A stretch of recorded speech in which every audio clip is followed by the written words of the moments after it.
Hello and welcome to the Loan Officer Wealth Podcast. I'm your host, Chris Johnstone, and I have an incredible offer for you today. What we've done is we've taken the 10 most profitable methods to grow your mortgage business that we have learned from interviewing the producers on this podcast, many of whom are doing over $100 million in volume per year. And we've packaged them together into a condensed 45-minute training where you get to learn the 10 most successful and profitable activities that you should be running in your mortgage business. Then we show you how to automate those processes with people and systems so that they run and continue to produce loan applications and new partners that want to send you business pre-booked into your calendar without you having to do any cold calls or chasing or really any work. It's a blueprint for you to be able to produce more in your business while actually working less. And you can go get that training today for free at chriswebinar.com. That's chriswebinar.com. So make sure you head over there today, grab that training for free, and make sure that you watch it, because the sooner you get started on implementing these strategies, the sooner you can see results and continue to grow your mortgage business. Thank you again for being here with us for this episode, and enjoy another one on the Loan Officer Wealth Podcast. Hello, everybody, and welcome back to the Loan Officer Wealth Podcast. We are blessed today with Rene Rodriguez. Rene, thank you for being on the show. It's my pleasure, Chris. Thanks for having me. Man, I am honored. And so for those of you that don't know, there's a book that you have to get. It's called Amplify Your Influence by Rene. He also has an incredible podcast out that's called The Neuro Side, which is definitely worth a listen. And then there's also the live event, which is called Amplify, which is definitely worth putting your butt on a plane and getting to. I don't mean to start with a plug, but Rene, you've got so many incredible resources out there for people. I want them to know that it's out there. We just launched the Academy too, which I can share with you. But that'll be fun. A little bit easier entry point too. Yeah, absolutely. So we'll get into that. Hopefully we can discuss it during the show. And so for loan officers that are just getting started with your information, could you break down for us what your formula is for the amplifying your influence? Sure. Yeah, absolutely. Well, so think about it, and I'm going to use the formula as I describe the formula. How's that sound? Perfect. And so if you think back, let's set the frame for a little bit.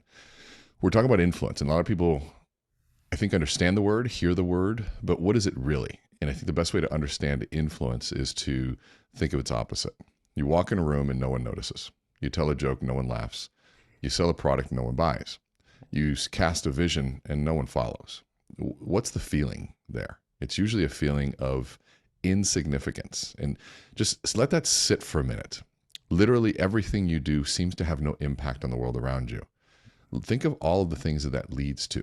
Feelings of self-doubt, insecurity, depression, wondering what my purpose is, feeling lost. I mean, to me, I think that the lack of influence is one of the worst human experiences there is.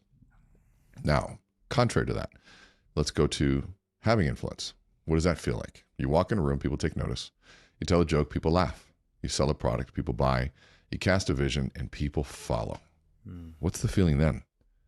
Now, some might say it's a feeling of significance. That now, all of a sudden, that what I do seems to have an impact. I do something, there's a cause and effect. I'm the cause, there's an effect in the world.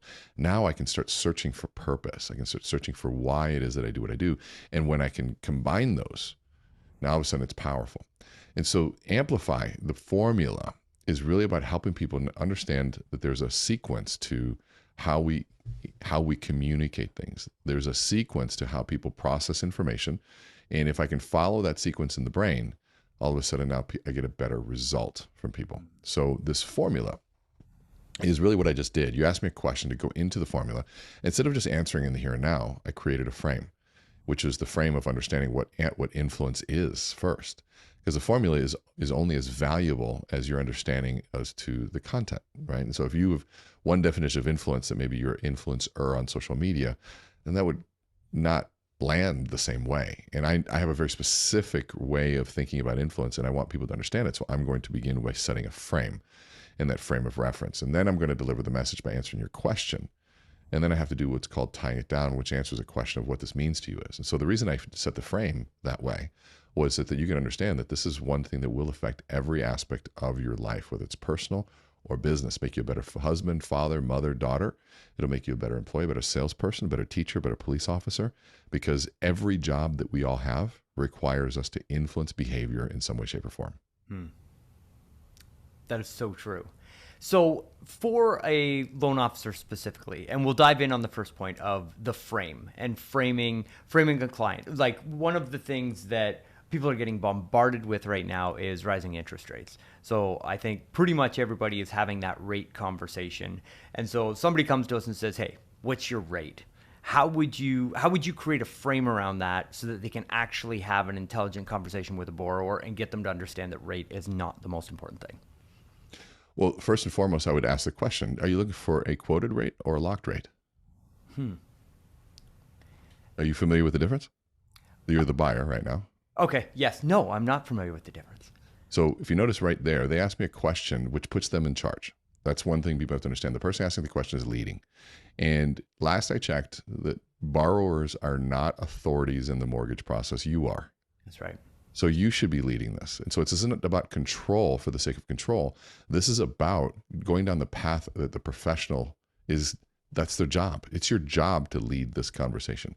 It's not your job to do as the customer wants. It'd be like saying, well, letting your child decide what they eat. Well, ice cream and donuts and cereal and Oreos all day long. No. It's your job as a parent to manage and control that a little bit. And the same is true as a professional. And so to me, I'd ask the question, I'm sorry, are you looking for a locked rate or quoted rate? And I do that with a bright attitude, because it's too many people are ready for that question with sort of a defense. Well, there's a lot of things that require us. There's sort of this stop that happens. Yeah. But if you start with, are you looking for a locked rate or quoted rate? Ask a question back, and then you wait for and you have to almost interrupt them by saying, I'm sorry, are you familiar with the difference? Yeah. And most often they're going to say no. And then you're going to say no. And if they don't say anything, I'm assuming that you're asking. So let's go back. So are you familiar with the difference? No, I'm not. Well, I'm assuming that you're looking for a rate that you can calculate a payment on. Is that correct? Yes. Perfect. So then what you would need is a locked rate. See, a quoted rate is anything that anybody can tell you right now. And so I can call you can call different banks. They can all quote you a rate, but they cannot calculate an actual payment that will be for you until they actually lock the rate. It would be a quoted payment, a quoted lock rate. They're not obligated to that by law. There's nothing holding them to that. And so unfortunately, a lot of people use quoted rates to get people in the door. And then by the time it gets to lock the rate, it changes. And the last thing I want to do is you and I to start off on the wrong foot. And so I can quote you what the rates are right now, but rates change daily, sometimes even hourly. And by the time that we get around to locking the rate, it's most likely going to be different. Now, the good news is rates are great right now. And we have access to the same banks everybody else has, and we can get you there. But I want to make sure we get you something that we can follow through on. Now, may I ask a couple other questions, because I'd love to get you that. And so now you're in charge. You're leading down the path. You've also established some values. I want to start off on the right foot. Yeah. And all of this is true, by the way. Yeah. The reason people have a hard time doing what I'm doing is because they're so scared that they're going to lose this call. They want to just jump to the rate because they think that by answering the question, they're going to win. And that is just not the case. Yeah. This isn't about winning. This is about truly helping customers, and quoting them a rate that will most likely change is not helping. That's right. Leading with education. And as you're listening to this, I think Rene's tonality is incredibly important with how he delivers that information and helps to make that response cheery and bright and looking forward to the next question. It's not combative.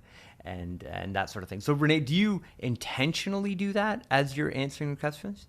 Absolutely. Your tone is research says your tone is about 38% of the impact. Your words are 7%. And so since if I'm on the phone and I don't have nonverbals, which would be 55% of the impact, I have to make sure my tone is there. And everybody's so ready for this combative experience around rate. It doesn't have to be. It doesn't have to be. It has to be something like, and look at the question behind the question. What they really are looking for is what the payment that I can calculate. Yeah. Now, what that might lead to is say, wow, those are higher than what I've heard in the past. So yes, we have interest rates have gone up, but it doesn't negate the value of home ownership. Yeah. And this is what I would say. I wish I would have bought Bitcoin when it was in the pennies. I wish I would have bought Apple and Tesla when it first came out, but I didn't. Yeah. And any amount of time me waiting or spending wishing that I would have is only costing me money, because I can still invest in all three of those and make money.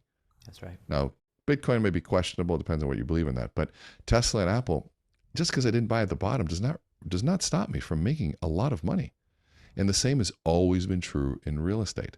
So this interest rate is something that also I want you to think about it as a temporary thing. Mm. Right now, if it's higher than what it is, we use the rate to get into the home. Now, I'll tell you this: before when the rates were in twos and threes, you know what you also had was overinflated prices of homes. That's right. So I'd much rather pay 6%, 7% on a home that's properly priced than 3% on a home that's way overinflated. Yes. And so it really just depends on where you're at. And so, how are you enjoying the home buying process so far? And so ask a question to get them back on what matters. That's amazing. And so in that, you're delivering the message. So you've set the frame and then delivered the message as to why the rate truly isn't the most important part of the mortgage process. And then you're stepping into the consultative process. And Yes. then how would you finally tie that down and use the third part of the formula? So the tie down has to do with what it means to them. And so there's lots of ways to do it. You can sometimes say, the reason I share this with you is the sooner we get started, the sooner we'll be able to lock that rate in. That might be a tie down, right? It's also very similar in that sense to a call to action.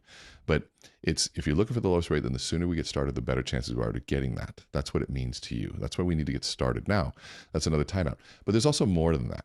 I can also reframe a little bit and say, if somebody says, well, it seems more expensive. And I said, Chris, you own a home, correct? Yes. Wonderful. Can you give me what was one of your favorite memories in your home? Certainly bringing my son and then subsequently my daughter through the front door for the first time. Through the front door. What was that like? Tell me about it.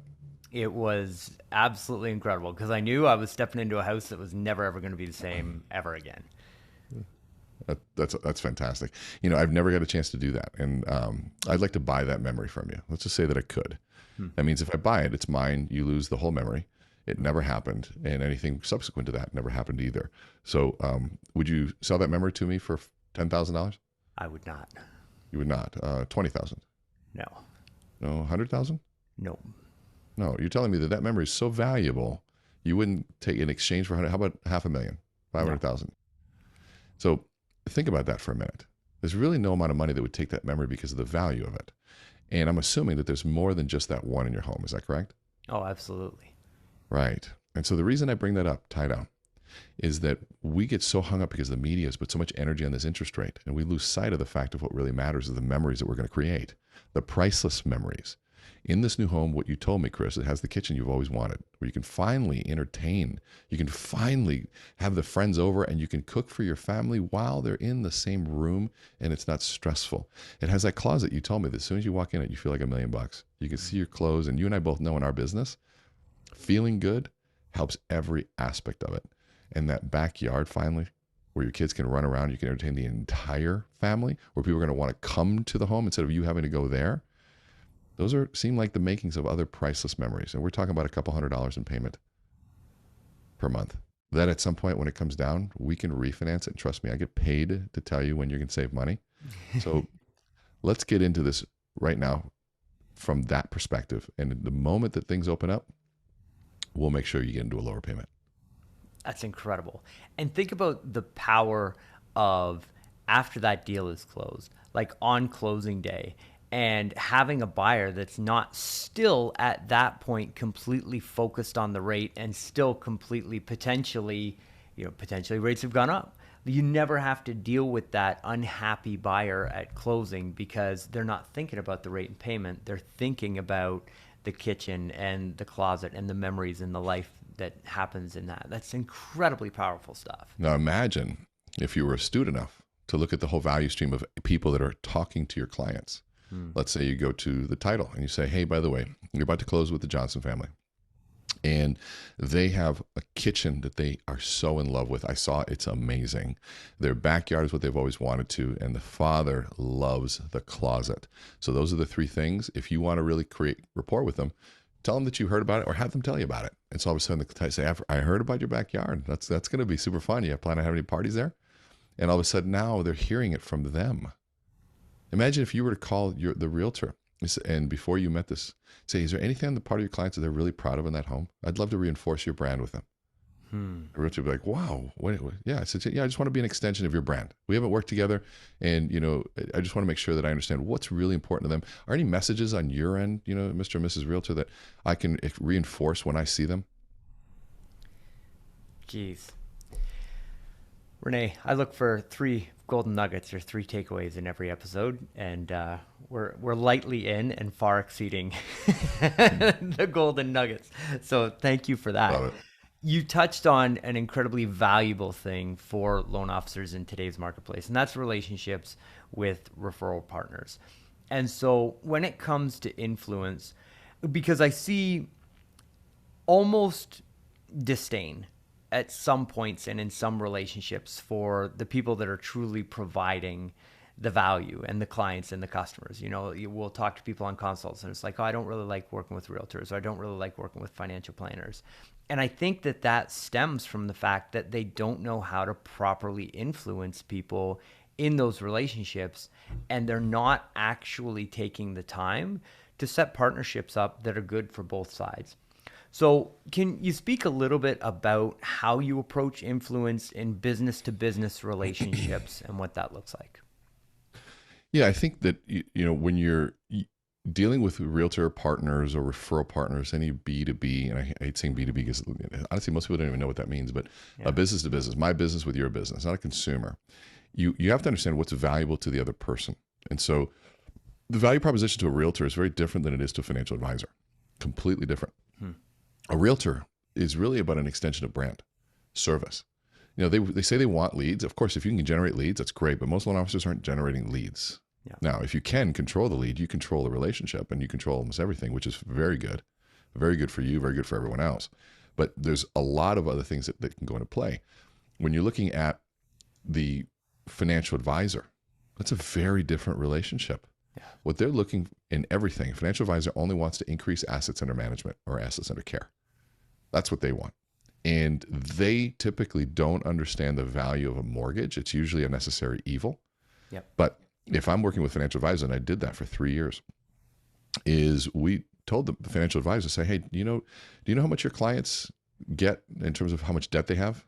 Said, like, how accurate is your guess typically? Because they have to guess. Mm-hmm. And how accurate do they tell you? It's not accurate. See, we know exactly the amount. Yeah. We know all their debt. We know all of their income. We have everything. See, the 1003, our application, is the most powerful prospecting tool in the world because we have so much information. We have a credit report. We have access to assets that aren't with you. Mm-hmm. And you, as a financial advisor, cannot go after those assets. You can't even ask for them. But I can. Mm-hmm. I can give recommendations. And we poll every single person that we look to rate their financial advisor, their CPA, everything. This is old page 5 of the 1003 stuff from Loan Toolbox. And when I see somebody who's a 1, I try to combine them with a 5. Yeah.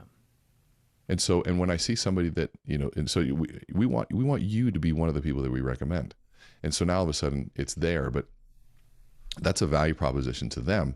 But what do you want from them? I'd want to have access to their whole database to do a mortgage review. Yeah. I'd want to ask them, say, why don't we go look through all the people that are in bad mortgages? We used to say an MTD. Have you heard of an MTD? No. It's called a mortgage transmitted disease. And so, we do that for a little bit of laughter, but the reality is that some people are in bad mortgages. And if we can go through and do a mortgage review to see where they're at, just do an analysis. And we can see if these people are in for a sticker shock later on, if they can save money, or maybe just in the wrong program. Some people are lazy in this industry, put them in the wrong program just to get them through. But we look for those and can help offset some of those challenges. That's amazing. So there we go, folks. If you want an outreach strategy to open up that side of the business that's not nearly as rate focused and not nearly as rate dependent, you've got it. Now, Rene, one of the most underutilized assets that I see mortgage professionals completely wasting is their database of past clients and these people that they've helped through the process, and they're just not communicating or relying on corporate emails or whatever it is. So how do you approach influence with people that you've already done business with and making sure that you're continuing that influential relationship with that database? The doing business with people that you've already done business with, you have to continually stay in front of them. And not they don't necessarily want to hear from their mortgage advisor unless it's of value, right? It's if your only outreach is, do you have any referrals? Then you're not adding any value. You're just trying to drain and pulling on your database. And so think of your network as something that's hungry and it needs to eat. Well, what does it want to eat? How do you feed it? How do you feed value into the network that you want to be a part of? How do you continually deliver value to your past clients? Because within 3, 5, 7 years, something like that, they're going to be buying another home, or at least refinancing it. And I heard the number of something of 93% of people don't go back to the previous lender. Yeah. It's horrible. That means there's no loyalty. And really what it actually means is that the way that they are staying in touch, they're not top of mind. And so if you can remain top of mind, that you're constantly communicating something of value to them, that one time when the stars align that they pick, they're like, we should think about getting another house, and they get something from you in mail, email, whatever it is. They go, you know what, it's Chris. Let me give Chris a call, see what's up. Mm-hmm. And, remembering spouses and kids' birthdays is always a nice one. Call on a kid's birthday. Say, hey, how's little Johnny doing? Just want to wish him a happy birthday. That's influential. It's just simple. It's most people, I think I heard one time, get less than 5 phone calls a day on their birthday. Huh. Why not pick up the phone and call? Yeah. Don't send the templated, hey, I just wanted to wish you happy birthday on your special day. And yes, I know that I've sent this out to 300 other people and this is completely impersonal, but I wanted to scale my communication around the real important things. So I'm sending you this stupid email or text message video. Don't do those. We know that that's happening. Even LinkedIn, I think, has messed it up because, on your birthday, my feed is ruined because people put those automatic happy birthdays. Mm-hmm. Or even worse, the HBD. I mean, you don't even have the energy enough to type out the words, just HBD. Really? Thanks. Yeah, there's no impact there. It's almost negative. It has the opposite for me. It's like, it's lazy. But now, if it's somebody I don't know at all and they reach out and say happy birthday, that's kind of cool. But if I know you, send a message, pick up the phone, do a custom video message, do something for me and show that you're there. Yeah, 100%. Now, Rene, I want to be respectful of your time and thank you for being so generous with it.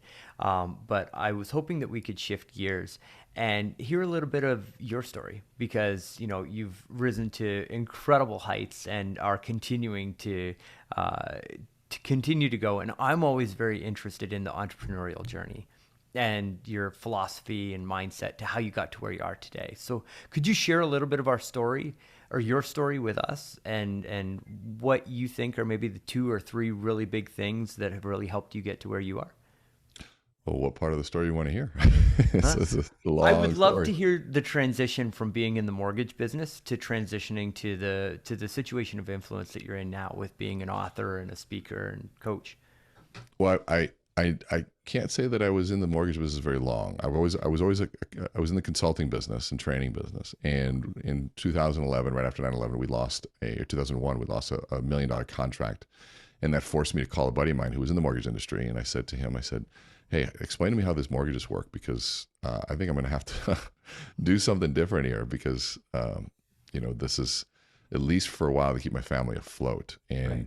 So I called him up and he said, yeah, come on in, please. And I called him up. I said, show me your sales order form because I sold cookware door to door. I figured there was a sales order. He's like, we don't do sales orders. I'm like, well, what do you do? And he hands me this document. It has 1,003 pages. At least that's what I thought. But it was a 1003, right? And I'm like, I'm not filling out 1,000 pages. He's like, no, it's a 1003. I'm like, you guys are already weird. And so I said, all right. So I pulled out my highlighter and I said, highlight what you want filled out. He goes, what do you mean? I go, just highlight the sections you want filled out. He said, okay, highlights it. I take it, I put it into sheet protectors. He goes, you brought sheet protectors? I'm like, yeah. I'm like, okay, give me a stack of these things. I'll be back tomorrow. So I just started making phone calls. I said, hey, if I could save you money in your mortgage payment, would you want to know? And they'd be like, yeah. I go, cool. I go, I'll be right over. I just drive over. I'd be like, you just got to fill out these highlighted areas. And I go, I don't know what I'm doing, but I get this team. If you fill out this stuff, they'll do an analysis and tell you if you can save money. If you save money, do it. If you don't, don't. And they're like, okay. I came back with 9 of them the next day. And he's like, geez, what'd you do? I said, I'm like, do you want to save money on your mortgage? And he said, and it was that simple. And so I go, what's next? Now he promised me an 80% commission. This was when we had front points, on the back points, all that stuff, front door, back door, and he's promised 80%. So he goes, all right, well, let's price your loan. I'm like, what do you mean price your loan? He goes, let's choose the interest rate. I'm like, you can choose the interest rate? I thought that was set by like the banking system and bankrate.com or something like that. And he starts laughing. He goes, no, we choose it. I'm like, that's crazy. So he pulls me over to the fax machine and we get one of those legal size papers with just so many basis points. I'd never heard of a basis point in my life. And he goes, all right, first loan, $978,000. I'm like, okay. And he's like, dang. He goes, all right, let's charge 2.75 on the back. 2.75%? You said 80%. And I was upset with him. And clearly I don't understand math. And he starts laughing. And I'm just upset with him. He goes, just grab your calculator. I'm like, okay. He goes, time $978,000. I said, yeah. He goes, we're going to charge 1 point on the front origination fee plus 2.7 on the back. That's 3.75. So multiply that by 3.75. I'm like, yeah. He goes, 80% of that number. I'm like, you're going to pay me $37,000 to just fill out that sheet of paper? And he said, welcome to the mortgage business. And Wow. it was that moment you realized, I mean, that it didn't take much to earn a massive amount of income. Yeah. And when you can get paid that much for that little work in the beginning, right? There was not much barrier to entry. There still really honestly isn't. Yeah. And it was fascinating to me. But then I realized, I'm like, you know what? None of your people know how to sell. Why don't we train them? So I started doing sales training. And we did 27 workshops that year. First one, 4 people showed up. Second one, 10 people, and then 15, then 30. 6 months in, we got 110 people showing up every other week. Wow. And it was something that started, I was still running the consulting business. We were regrowing that, but I started getting traction, started, taking my sales approach that I learned in cookware, combining it with behavior change, knowledge and change management that I learned in the consulting world and the brain research to really create a very unique way of looking at things. And so all of that experience of training hundreds of thousands of people really led me to understand that the most important thing that we all have is influence. That is an incredible story. And now you're teaching thousands and thousands of people and touching an incredible amount. So, Rene, thank you for being so generous with your time today. I really appreciate it. My pleasure. People are going to want more information. So can you tell us about the brand new course that you've got coming out? Yeah. So every course we create is to solve a problem. So we started with the Amplifii course, which is $6,000 per person. It's kind of, you don't usually start with a boutique offering like that, but that's what it was. It's three days, life changing, transformational. You're going to walk away with a completely different way of working, of speaking, of how you view yourself. And so then we said, okay, we need something else. And we were going to we got the offer to write the book. That was going to be at $25, but I wanted something free too. So we created the podcast. Some people say the podcast is even more valuable than all of them because of just the amount of free stuff that we give away there. So podcast is free. The book's $25. So if you would listen to this, go get it. It's simple. It's on Audible. We're the top 140 books in the world right now on Audible, and #2 Wall Street Journal bestseller. And if I may, #1. Rene does the audiobook, so it's just wonderful to listen to. So I digress. Thank you. 25 hours in the studio. That was fun. And so then we said, then we have, so there's that. And then we have AmpCon, which is one time a year. It's about $500 to be part of it. And you're in with 800 people. And then we've been, for the last year, we've been working on creating what we call the Academy, which is Amplifii, but in an on-demand training system. And so it follows you. It's basically, we tell people, I said, you can get exposed to this knowledge, but mastery requires repetition, accountability, good content, and all of those things. And so we created the Academy to give you all of that. So you can have me all year long coaching you through the process. And each section is highly produced, very engaging, all done with adult learning in mind. And so it's very, very, very powerful. So the Academy, you just go to meetrene.com and click on Amplifii Academy. I'll give you a code right now because we sell that. I mean, there's over $10,000 worth of value in there. We're selling it at $2,500. But right now, for the next few days, we're offering a code which I'll extend from Mastermind. It's Mastermind all lowercase. Mastermind will get it to $997. So it's extremely valuable. There's a file vault for downloads. It's a community inside there. It's really cool. That's incredibly valuable. Thank you for sharing that with us and with our listeners, Rene. That's incredibly generous of you. My pleasure. You mentioned that each course was designed to solve one specific problem. That new course, what would you say is that core problem that it solves? Well, I'd say that we when I say that, what I meant was I didn't want everybody to have to pay $6,000. If you had no money, you had the podcast. If you had $25, you get the book. Got it. $500, you can come be part of the community. Bigger event. And if you wanted it all year long, $997. But so it's like I wanted everybody. I didn't want to just serve the rich and famous.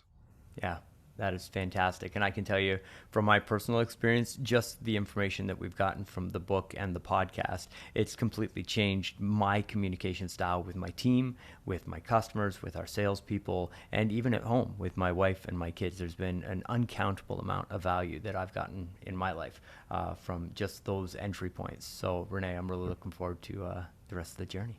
I really appreciate that. Thank you. My pleasure. Again, if you're listening, go ahead, head on over to iTunes, leave us a 5-star rating and review. Let us know what you thought of the interview with Rene. Don't forget to subscribe, and I'm very much looking forward to seeing you on the next episode.